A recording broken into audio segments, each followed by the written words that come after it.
Sveiki, mano brangieji.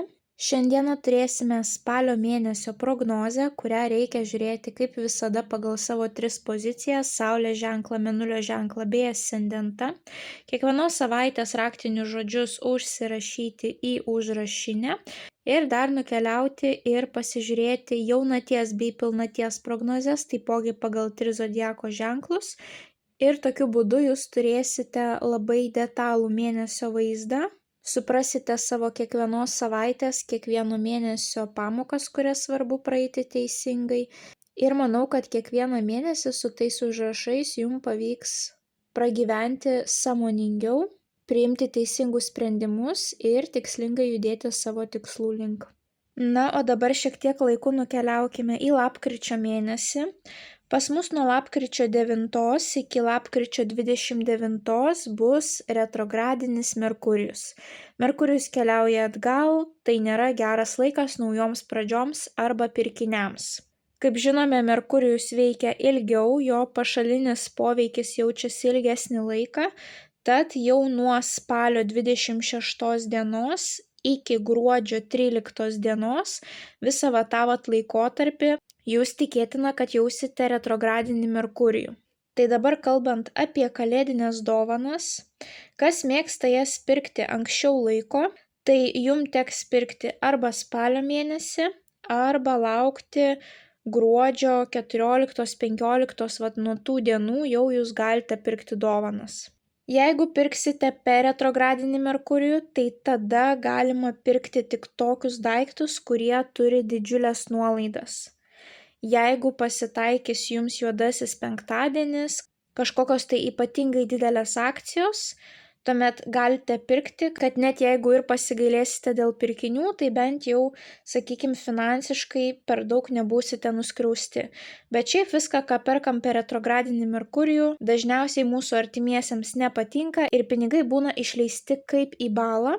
Tai jeigu norite išmokti pirkti dovanas per retrogradinį Merkurijų, kad jūsų pinigai nenueitų per niek, tai rekomenduoju įsigyti elektroninėje parduotuvėje būtent retrogradinio Merkurijaus įrašytą paskaitų ciklą, tiesiog 3 valandų informacija, kurią galite suklausyti kaip podcastą ir ten išgirsite visas paslaptis, į ką reikia atkreipti dėmesį, kokios dovanos būtų protingiausios, nes ne visada pasiseka, išvengti to retrogradinio Merkurijaus. Kelionėms, naujoms sutartims, būsto pirkimui, automobilio pirkimui, viskam, kas labai brangu, nerekomenduoju pirkti.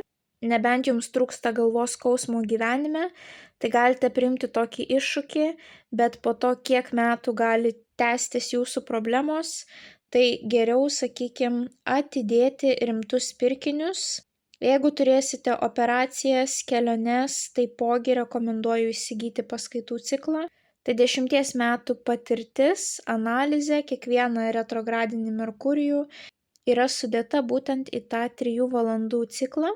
Perklausę informaciją, jūs pilnai visam laikui suprasite, kaip jisai veikia, perprasite būtent jo poveikį ir kaip jo išvengti ir tokiu būdu galėsite padėti ne tik savo, bet ir savo artimiesiems, kurie net ir nežinodami apie retrogradinį Merkurijų vis tiek jį jaus. Tai siūlau nesnausti spalio mėnesį ir jeigu turite kažkokių tai svarbių užduočių, nepalikite jų paskutiniai spalio savaitei. Na ir kaip visada, mano dėkingumas keliauja jums. Esu labai dėkinga už jūsų įsitraukimą. Be jūsų aktyvumo šis kanalas tikrai taip ilgai negyvuotų. Tai didelis ačiū jums už tokį palaikymą. Na, o naujus kanalo stebėtojus kviečiu prisijungti prie šios labai šiltos, motyvuotos ir sąmoningos bendruomenės, paspaudus prenumeruoti mygtuką. Na, o kas su manimi norėtų pabendrauti dar daugiau, tai kviečiu apsilankyti elektroninėje parduotuvėje paulinaoti.com ir ten tikiu, kad kiekvienas rasite jums pačią tinkamiausią paslaugą, kuri įneš į jūsų gyvenimą dar daugiau aiškumo. Na, o dabar keliaukime į jūsų tarologinę prognozę. Liūtai. Pagrindinis įvykis liūtams spalio 1 savaitę.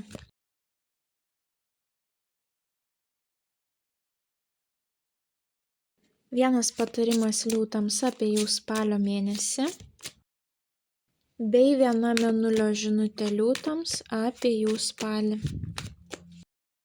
Liūtukai, jums spalio mėnesiui neiškrito nei vienos negatyvios kortos. Jums iškrito daug judrių kortų, aktyvių kortų. Papasakosiu, palyginsim aktyvumą kiekvienos savaitės. Jums iškrito ir labai jausmingų, būtent asmeniniam santykiam kortų malonių. Jums iškrito ir kelionių kortų malonių. Ir būtent pas jūs mažieji arkanai nėra tokių vienetas, dvejetas, trejetas. Pas jūs jau yra tokie šešetai, septynetai, aštuonetai, devynetai, kas rodo, kad jūs jau esate pusiaukelėje ir toliau judate savo tikslų link. Ir spalis bus jums labai palankus. Pradėkime nuo jūsų mėnesio patarimo. Jums iškrito didysis arkanas magas ir mes matome, tai yra sunumeruota pirmoji korta.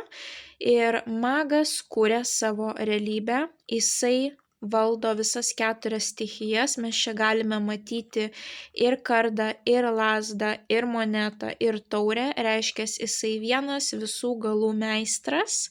Ir šita korta kviečia imtis veiksmų. Pagalvojot ir padarėt. Taip, šita korta rodo, kad atėjo laikas materializuoti savo svajones. Jūs sugebėsite jas įgyvendinti. Taip, pagalvojau, padariau. Pagalvojau, padariau. Magas yra žmogus, kuris valdo visas 4 stichijas, reiškia, jums pakaks kompetencijų, įžvalgų, informacijos, resursų, kad pasiektumėt savo tikslo. Dažniausiai magas į kitus žmonės nesiremia, jam nereikia prašyti kitų žmonių pagalbos, jisai pats gali išpildyti savo svajones. Magas yra labai geras oratorius. Jisai gali įtikinti, jisai žino, ant kokių žodžių reikia sudėti akcentus. Tai yra ir mokytojų korta, ir žmonių, kurie gali būti vieni ant scenos, ir žmonių, kurie nebijo pirmi parašyti, pirmi išsiųsti savo darbo reziumė, kažkam pasiūlyti savo paslaugą, taip, net jeigu jie neieško darbuotojų, o jūs pabandykite, taip, jeigu jūs žinote, kad jūs tinkami tai pozicijai, kad jūs esate tinkami tai darbovietei, puikia korta kurti kažką tai savo, taip, savas verslas, kažkokios tai naujos pradžios, kurios jūs džiugintų, susijusios su jūsų svajonėmis, taip. Magas rodo, kad atėjo metas veikti ir jūsų mėnulio žinutė. Laimė neturi recepto, ji unikali kiekvienam, o raktas į ją slypi mūsų širdyje. Ir panašu, kad jūs visą mėnesį rasite būdų, kaip save pradžiuginti, kaip padaryti tą kiekvieną dieną džiaugsmingą. Kad ir kokios sunkios, nuobodžios užduotis jūsų gali laukti, kiekvieną savaitę matosi užsidegimas, liepsnelė, kažkokios tai kūrybinės veiklos, kažkas, kas padarys kiekvieną jūsų savaitę labai įdomią. Pradėkime nuo to, kad pačios greičiausios savaitės pas jūs intensyviausios nusimato antroji ir trečioji, nes jums iškrito lazdų aštuonetas labai greita korta ir lazdų riteris taipogi labai greita, ugninga korta, būtent jūsų ugnies stichijos. Tuomet pirmoji ir ketvirtoji savaitė jos bus lėtesnės. Ypatingai lėta gali būti paskutinioji savaitė, kai reikės daugiau apmąstyti, atsitraukti, padaryti pauzę, išanalizuoti, taip. O pirmoji savaitė panašu, kad gali būti arba nuobodoka, arba šiek tiek tam tikros kankynės, kažkokios užduotis gali būti, pavyzdžiui, kur jums jau yra sunku pabaigti, nes jums iškrenta lazdų devynetas. Lazdų devynetas rodo, kad kaip pavargau, kaip man nepatinka ta užduotis, kaip aš jau norėčiau viską mesti. Bet šita korta sako, nemeskite, pabaikite, jūs turėsite tam tikrą paramą. Tai gali būti jūsų pačių praeities pamokos, išmintis, kas jums gali padėti praeiti tą savaitę ir tą užduotį, arba tai gali būti jūsų artimi mylimi žmonės, kurie jums tame padės. Ir kad ir kaip, pavyzdžiui, nuobodu gali būti kažką daryti pirmąją savaitę, bet jums šalia iškrito taurių riteris.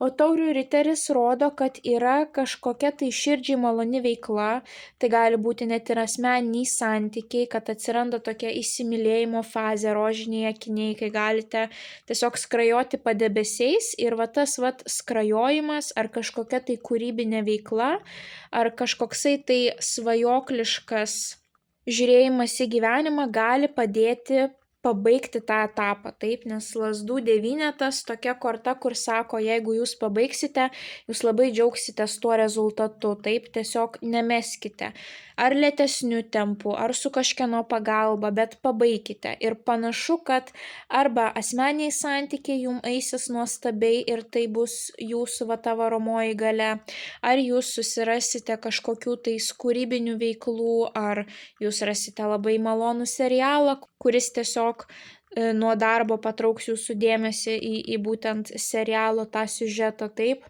Tai gali būti ir kažkokios tai malonios išvykos.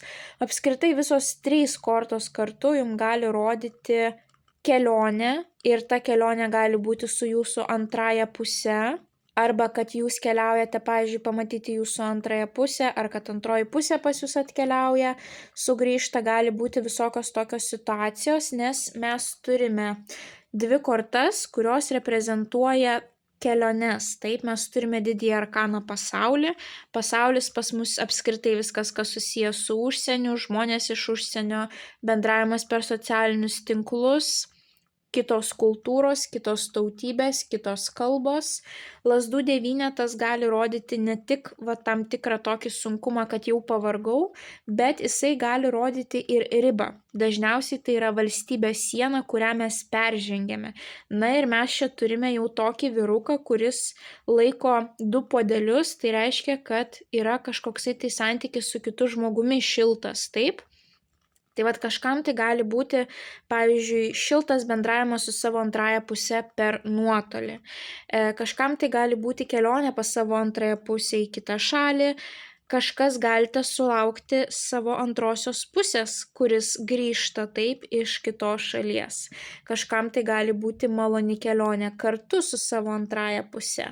Na, o kažkam tai gali būti tiesiog, kad yra kažkokia labai sunki užduotis, kurią sunku pabaigti, bet jūs ją pabaigsite, nes jums iškrenta pasaulio korta, kuri rodo ciklo pabaigą, taip, kad visas ciklas užsibaigia ir yra tam tikras triumfas, tam tikras pasiekimas. Tai reiškia, jūs darote ir pagaliau jūs triumfuojate ir kad nepamestumėte jūs to ūpo ir kažkaip pabaigtumėte tą užduotį, jums reikia šitos taurių riterio energetikos. Ar tai bus žmogus, kuris jūs palaikys morališkai, ar tai bus kažkokia tai veikla, būtent kaip sakiau, jūsų mėgstama veikla, taip. Jeigu jums patinka muzikos klausytis, klausykitės muzikos ir dirbkite. Jeigu jums reikia kažkokio tai romantiško serialo, pasijunkite tą romantišką serialą, taip, kažkaip jisai jums padės, pavyzdžiui, pasimiršti bent jau po darbo valandų, kas ten blogo vyksta darbe, kokius ten gaisrus reikia gesinti, jūs šiek tiek atitolsite morališkai nuo to darbo ir kitą dieną jūs jau labiau pailsėję grįšite į tą darbą, arba, pavyzdžiui, jūsų motivacija užbaigti tą užduotį bus tas dalykas, kad jeigu aš užbaigsiu greičiau, aš galėsiu atkeliauti namo ir pasijungti tą savo mėgstamiausią serialą, melodramą, taip. Tai tokia savaitė pirma. Jūs viską užbaigsite, kažkas bus širdžiai labai malonaus, jūs triumfuosite arba turėsite malonę kelionę arba kažkas atvyks pas jūs. Tai pirmoji savaitė tokia gana lėčiausių, tuomet keliamės į antrąją savaitę. Vėlgi, jeigu mes čia turėjome taurių riterį, kuris rodė asmeninius santykius, kurie yra galimi. Antrąją savaitę jums iškrenta įsimylėliai, kurie taipogi gali rodyti asmeninius santykius. Trečiąją savaitę jums iškrenta Lazdų riteris, kuris rodo ypatingą aistrą, ir dar ir monetų karalius vyrukas kažkoksai, tai taip, kuris irgi gali rodyti asmeninius santykius. Tai vat pirmos 3 savaitės yra pas jūs tokių jausminių dalykų, kurie gali reprezentuoti asmeninius santykius būtent tiem žmonėm, tiem litukam, kuriem asmeniniai santykiai šiuo metu yra aktualūs. Kam yra neaktualūs, aš visada duodu ir reikšmes susijusias su darbu ar kitomis sferomis, tai tuomet į asmeninius santykius galite nesifokusuoti. Tai vat kas pas jūs vyksta tuomet antrąją savaitę. Antroji savaitė pas jūs bus intensyvi, nes jums iškrenta lazdų 8. Pasižiūrėkite, kiek daug lazdų keliauja į jūsų pusę. Lazdų 8 gali rodyti, pavyzdžiui, fiziškai labai aktyvią savaitę, kai reikia bėgioti iš vienos vietos į kitą, daug užduočių padaryti. Taipogi lazdų 8 gali rodyti vėlgi kelionę ir ypatingai oru. Tai reiškia lėktuvu greičiausiai, taip. Ir taipogi tai gali rodyti, kad jums reikės greitai kažką reaguoti, nes netikėtos žinios, kažkas tai greitai atkeliauja į jūsų gyvenimą ir jums reikia imti jauti už ragų, taip, labai greitai reaguoti, tai gali būti netikėta, tai gali būti nelaukta. Na, o jeigu turite, pavyzdžiui, savo verslą, ar jūs esate matomas žmogus, tai antrąją savaitę jūs galite būti ypatingai matomi, nes tas lazdų 8 gali rodyti, kad pas jūs atkeliauja didžiulis kiekis klientų. Pavyzdžiui, atkeliauja į jūsų elektroninį paštą didelis kiekis elektroninių laiškų, didelis kiekis užklausų. Daug žmonių įsigyja jūsų prekes, jums reikia keliauti, pakuoti iš sandėlio, siųsti jiems. Taip, labai aktyvi korta. Ir šalia jums iškrenta didysis arkanas žinė. Žinė dažniausiai rodo, kad tam tikra informacija, kuri iki to laiko jums buvo nežinoma, jums tampa žinoma. Ir būtent šita reikšmė netgi suaštrėja vien dėl to, kad čia pas jūs atkeliauja kažkokia žinia. Taip, mes jau turime 2 kortas, kurios rodo, kad kažkas, kas buvo neaišku, kažkas, kas buvo nežinoma, gali tapti žinoma ir labai aišku. Ir ta žinia privers jūs, pavyzdžiui, labai greitai reaguoti, daug judėti ar priimti tam tikrą sprendimą. Nes dar viena korta, kuri jums iškrito, vėlgi didysis arkanas įsimylėliai.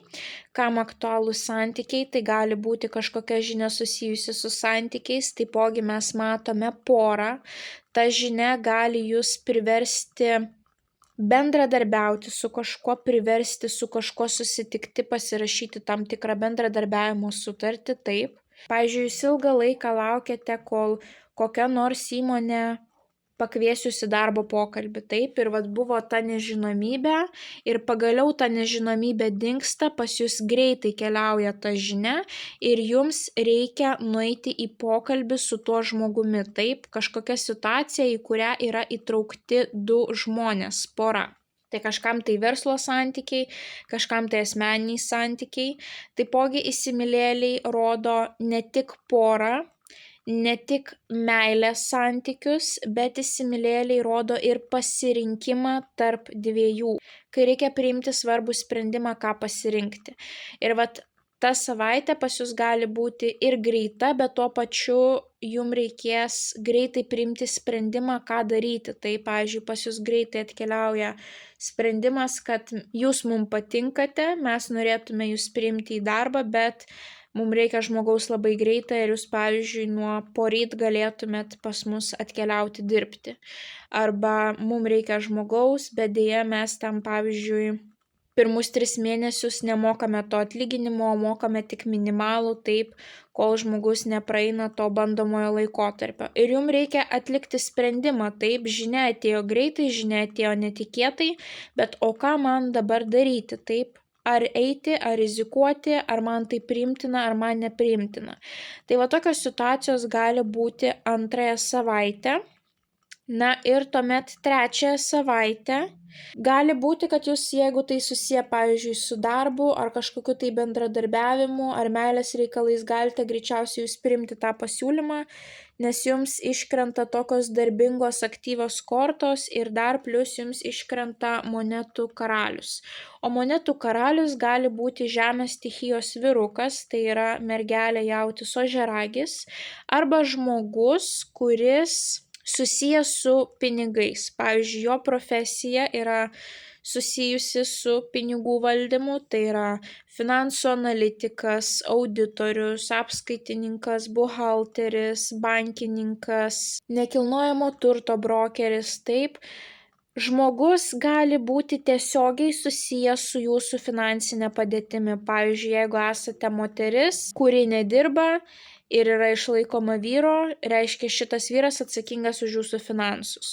Galbūt tai yra, pavyzdžiui, jūsų tėtis, kuris nori jums pagelbėti finansiškai trečiąją savaitę, bet kitos kortos rodo, kad jūs labai būsite užsidegę dirbti, motyvuoti dirbti. Tai gali būti ir jūsų klientas, taip, kuris antrą savaitę pas jūs atkeliauja ir sako, aš pasiruošęs iš tavęs nupirkti prekę, paslaugą, kažką užsisakyti, bet man, pavyzdžiui, reikia didelio kiekio ir labai greitai, ar tu apsiimtum. Ir jūs mastote, ar man pavyks, ar aš spėsiu, ar ne. Ir jūs greičiausiai priimat sprendimą, kad taip jūs imatės to dalyko. Ir va trečiąją savaitę jums aktualus žmogus būtent bus šitas monetų karalius. Jisai gali būti ir jūsų naujasis darbdavys ar esamas darbdavys, taip, kažkokie tai pokalbiai su juo, ar jisai tiesiog bus žmogus, kuris jums būtent atiduos tam tikrą dalį savo finansų ir jūs būsite tuo labai motyvuoti, nes jums iškrenta lazdų riteris. Lazdų riteris, kaip matome, pilnas ugnies, reiškia, jisai yra labai motyvuotas, daug judėti, daug daryti, atrodo energija tiesiog trykšta iš jūsų ir labai tokia intensyvi. Puikus metas yra fiziškai pajudėti, pasportuoti, nes panašu, kad jūs turėsite daug energijos arba jums reikės daug dalykų padaryti, pavyzdžiui, daug gaisrų užgesinti, tai būti visur vienu metu, visur jūs būsite reikalingi, visur jūs būsite aktualūs, bet jūs labai lengvai su tuo susidorosite. Ir taipogi jums iškrenta monetų aštuonetas. Monetų aštuonetas yra savo srities specialistas, kuris atlieka darbą labai kruopščiai, analizuoja kiekvieną detalę, taipogi tai yra ir mokslų korta, žmogus, kuriam patinka tai, ką jisai daro ir jisai niekada nenustoja mokytis, tobulinti savo žinias. Tai pas jūs trečiąją savaitę susimiksuos tokios dvi energijos, tai yra atidumas detalėm, mėgiamas darbas ir didžiulis aktyvumas, didžiulis užsidegimas, gali būti ir didžiulis fizinis krūvis, bet nėra jokios išsekimo kortos, taip panašu, kad jūs su visu šitu susitvarkysite. Tai netgi gali būti panaši situacija, kurią turėjome pirmąją savaitę, kad kaip nuobodu, kaip man nepatinka šitas darbas, bet jūs rasite tą laimę kasdienybėje, kas jums padės pabaigti tą užduotį. Ta pati situacija pas jūs gali būti ir trečiąją savaitę, kad jūs dirbate kaip įprastai, bet yra kažkas, kas įžiebia jūsų širdyje ugnelę, motyvaciją, aistrą ir jūs padarote tą darbą labai greitai ir labai puikiai, taip. Ta motyvacija, ta ugnelė, pavyzdžiui, vėlgi gali būti susijusi su asmeniniais santykiais ir kad jūsų aistra bus nukreipta būtent į šitą monetų vyruką, monetų karalių, kuris gali būti būtent jūsų antroji pusė. Ir jūs tiesiog norėsite kuo greičiau atidirbti ir lėkti pas jį, pasimatyti su juo, taip. Tai toks labai saldus tas mėnesis ir kiekvieną savaitę jūs džiaugsitės.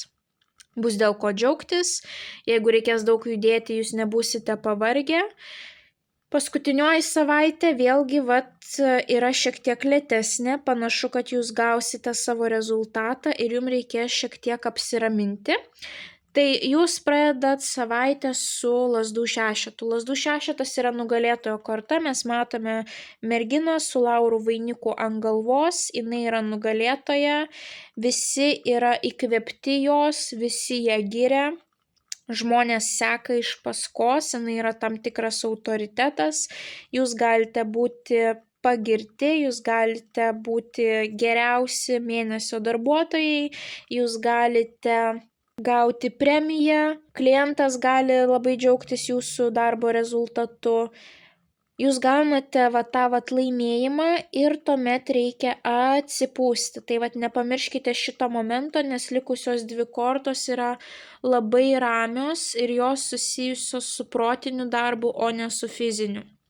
Tai jūs rovėt, lėkėt, buvot užsidegę, buvo daug energijos, motyvacijos ir tada nepamirškite paskutinėje savaitę pasikrauti savo bateriją. Taip, jūs jau gavote savo laimėjimą ir tuomet iškrenta 2 lėtos kortos, jums iškrenta didysis arkanas atsiskyrėlis, vien žodis atsiskyrėlis rodo, kad jums reikia atsiskirti, atsijungti nuo socialinių tinklų, iškeliauti į spa, iškeliauti pavaikščioti miškelyje, pabūti vienam su savo mintimis. Tai gali būti ir darbas per nuotolį, darbas iš namų, gali būti darbas iš kitos šalies. Tai bet esmė, kai jūs šiek tiek esate izoliuoti nuo jūsų įprastinio rato, tokiu būdu jūs galite atsigauti. Ir tuo pačiu atsiskyrėlis rodo, kad žmogus atsiskiria, kad paanalizuotų, ką jam reikia daryti toliau. Ir pas atsiskyrėlį visada rankoje yra žibintas ir kai jūs atsiskiriat ir suprantate, kur link turite eiti toliau, tas žibintas įsižiebia ir nušviečia jums kelią, kur jūs turite eiti, taip? Tai yra vidurio rezultatas, jūs kažko pasiekėte ir einame atsipūsti ir pamastyti, ką mes toliau galėsime daryti, planuoti, bet tai yra atsigavimo metas, taip, kai rauti, lėkti į priekį nevertėtų. Ir tuo pačiu jums iškrenta monetų septynetas. Monetų septynetas rodo, kad vėlgi galite gauti tos pirmuosius rezultatus. Vyrukas skina vaisius nuo savo medelio, taip yra pirmasis derlius. Bet tuo pačiu šitas etapas būna labai ir neįdomus. Nes atrodo, o gal man reikia mesti šitą idėją, pamiršti apie šitą medį, eiti daryti kažką naujo, bet šita korta sako, nemeskite savo idėjos. Net jeigu paskutinioji savaitė gali būti lėtesnė, net jeigu jums gali atrodyti, kad nėra progreso, tas progresas yra. Tiesiog mes prie tų rezultatų, prie tų prizų taip greit priprantame, kad mes pamirštame, kai buvo pačioje pradžioje, kai mes net neturėjome to medelio pasodinto, taip? Tai šitas etapas gali būti nuobodus ir jūs galite mąstyti, kad kam aš visą tai darau, gal reikia keisti kažką, visiškai transformuoti, bet šį mėnesį pas jūs nėra jokių didžiulių transformacijų, didžiulių pokyčių gyvenimo, posūkių kitokių. Ne, jūs turite eiti tą vagą, kurią ir keliavote. Jeigu reikia, atsikvėpkite. Jeigu manote, kad kažką galėtumėt toje pačioje kryptyje daryti efektyviau, tai atsipūskite ir permastykite savo strategiją. Atsiskyrėlis, pavyzdžiui, yra labai puikia korta, labai giliai analizai. Jums labai svarbi paskutinė savaitė yra gili analizė. Ar tai būtų darbe, ar tai būtų tiesiog analizė jūsų gyvenimo, labai svarbu išanalizuoti, iškapstyti visą esmę, taip? Kodėl tai darote, kam tai svarbu, koks rezultatas, ar jūs tas rezultatas džiugins, ar galiu kažką suefektyvinti savo gyvenime, kad pasiekčiau to rezultato greičiau. Galbūt paskutinėje savaitėje jums reikės kažkokios informacijos ieškoti, stipriai, intensyviai kažką analizuoti ir jūs rasite tą informaciją, viskas bus gerai, nes vėlgi jums, kaip ir minėjau, iškrito nugalėtojo korta, taip, žmogus su laurų vainiku ant galvos, tai viskas bus gerai. Bet paskutinioji savaitė šiaip jums primena, kad jeigu keliausite, tai keliaukite pailsėti. Keliaukite į kažkokias vietas, kur yra mažesnis kiekis žmonių, kur jūs galėtumėt pabūti su savo mintimis. Ir galbūt net ir pamastyti apie savo tolimesnius finansinius tikslus, ko jūs pasiekėt, ko dar galite pasiekti, kur link jūs keliaujate. Ir kaip ir minėjau, jums iškrito didysis arkanas magas, taip, reiškia, iš kiekvienos savaitės pasiimkite maksimumą, kiek tik galite. Jeigu tai yra analizės savaitė, susifokusuokite į analizę. Net jeigu jums sunku išlaikyti dėmesį ilgą laiką, pasistengkite. Kartais vienintelis dalykas, ko mums trūksta, tai yra aiški užduočių struktūra, žingsnis po žingsnio, ką mes turime daryti. Ir tai surašius mes labai greitai galime pasiekti savo tikslų, taip, kai mūsų galvoje yra aiškumas. Na ir žinoma, poilsis. Nepamirškite poilsio. Šį mėnesį pas jūs jokių sveikatos problemų nesimato, būsite tokie sveiki kaip ridikai, net jeigu bus skausmas, panašu, kad jūs eisite per skausmą ir net pamiršite apie tą savo skausmą, taip, jūs judėsite, būsite aktyvus, bus tokia vidinė motyvacija, rasite, kaip save pradžiuginti užsiemant tą kiekvieną veiklą. Tai dar kartą priminimui, jums iškrito magas, pagalvojau, pamačiau, padariau. Kalbėkite, rodykite save, eikite, darykite ir jūs jau matėte, kad ir čia mes turime tam tikrą triumfą ar keliones, ir čia mes turime įsibėgėjimą tam tikrų reikalų, ir čia mes turime darbą ir judėjimą. Išnaudokite kiekvieną galimybę, taip, jeigu jums kažkas pasiūlys keliauti kažkur tais, keliaukite, jeigu jums ateis idėja, kad jūs ilgą laiką niekur neatostogavote, o čia atsirado tokia galimybė, išnaudokite tą galimybę ir rūpinkite sveikata, taip. Nelaukite, kol sveikata jums duos apie save žinoti, tiesiog laiku pakraukite bateriją ir tam būtent bus labai svarbi paskutinioji savaitė. Na ir jūsų mėnulio žinutė dar kartą priminimui. Laimė neturi recepto, ji unikali kiekvienam, o raktas į ją slypi mūsų širdyje. Darykite kiekvieną dieną kažką, kas teiktų jums laimės. Tokiu būdu net pačios neįdomiausios kasdienės, darbinės ar namų ruošos užduotis jums taps labai maloniomis vien dėl to, kad jūs rasite, kaip save pradžiuginti, kaip save priversti šypsotis kiekvieną spalio mėnesio dieną. Tai liūtukai, linkiu didžiausios sėkmės spalio mėnesį. Nepamirškite paspausti patinka mygtuko, komentare parašyti bent jau širdelę, pasidalinti prognozę su artimaisiais, kuriems ji galėtų būti aktuali. Na ir jeigu dar neužsiprenumeravote, skatinu užsiprenumeruoti šį kanalą, kad nepraleistumėte jums aktualių prognozių bei taptumėte šios labai šiltos ir motyvuotos bendruomenės dalimi. Ir taipogi kviečiu apsilankyti elektroninėje parduotuvėje paulinaoti.com. Galbūt rasite savo tinkamą paslaugą, kuri įneštų į jūsų gyvenimą dar daugiau aiškumo. Na, mes pasimatysime jūsų kitose prognozėse. Ate.